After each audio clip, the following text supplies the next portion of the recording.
ప్రియమైన సహోదరి సహోదరులారా, మీకు శుభవార్త. 2025 సంవత్సరంలో మొత్తం 365 అంశాలను మీతో పంచుకోబోతున్నాము. జనవరి 1వ తేదీ నుండి ప్రతిరోజు ఒక అంశము మరియు దానికి సంబంధించిన వాక్యమును పంచుకుంటాము. దయచేసి ఆ వాక్యములను వినండి, ధ్యానించండి మరియు ఆశీర్వదించబడండి.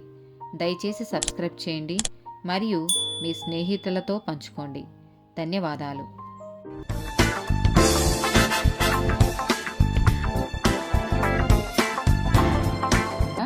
159th డే టాపిక్ దేవుని రక్షణ. ద్వితీయోపదేశకాండము 2వ అధ్యాయము 7వ వచనము. నీ చేతుల పనులన్నిటిలోనూ నీ దేవుడైన యెహోవా నిన్ను ఆశీర్వదించెను. ఈ గొప్ప అరణ్యములో నీవు ఈ 40 సంవత్సరములు సంచరించిన సంగతి ఆయన ఎరుగును. నీ దేవుడైన యెహోవా నీకు తోడై ఉన్నాడు, నీకేమీ తక్కువ కాదు. కీర్తనల గ్రంథము 37వ అధ్యాయము 3-5 వచనాలు. యెహోవా యందు నమ్మికయుంచి మేలు చేయుము, దేశమందు నివసించి సత్యమును అనుసరించుము. నీ మార్గమును యెహోవాకు అప్పగింపుము, నీవు ఆయనను నమ్ముకొనుము, ఆయన నీ కార్యము నెరవేర్చును. కీర్తనల గ్రంథము 37వ అధ్యాయము 17-19, 23-25 వచనాలు. భక్తిహీనుల బాహువులు విరోబడును, నీతిమంతులకు యెహోవాయే సంరక్షకుడు. నిర్దోషుల చర్యలను యెహోవా గుర్తించుచున్నాడు, వారి స్వాస్థ్యము సదాకాలము నిలుచును. ఆపత్కాలమందు వారు సిగ్గునొందరు, కరువు దినములలో వారు తృప్తి పొందుదురు.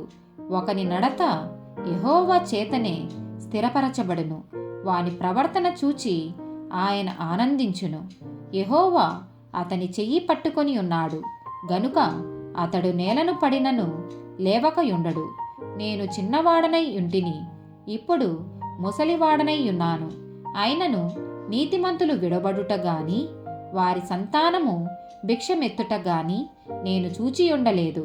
కీర్తనల గ్రంథము 57వ అధ్యాయము 1వ వచనము. నన్ను కరుణింపుము దేవా, నన్ను కరుణింపుము, నేను నీ శరణుజొచ్చియున్నాను. ఈ ఆపదలు తొలగిపోవు వరకు నీ రెక్కల నీడను శరణుజొచ్చియున్నాను. కీర్తనల గ్రంథము 97వ అధ్యాయము 10వ వచనము. యెహోవాను ప్రేమించువారలారా, చెడుతనమును అసహించుకొనుడి. తన భక్తుల ప్రాణములను ఆయన కాపాడుచున్నాడు. భక్తిహీనుల చేతిలో నుండి ఆయన వారిని విడిపించును. మార్కు సువార్త 16వ అధ్యాయము 18వ వచనము. పాములను ఎత్తి పట్టుకొందురు, మరణకరమైనదేది త్రాగినను అది వారికి హాని చెయ్యదు. రోగుల మీద చేతులుంచినప్పుడు వారు స్వస్థత నొందుదురని వారితో చెప్పెను. లూకాసు వార్త 21వ అధ్యాయము 17-19 వచనాలు. నా నామము నిమిత్తము మీరు మనుషులందరి చేత ద్వేషింపబడుదురు గాని మీ తల వెంట్రుకలలో ఒకటైనను నశింపదు.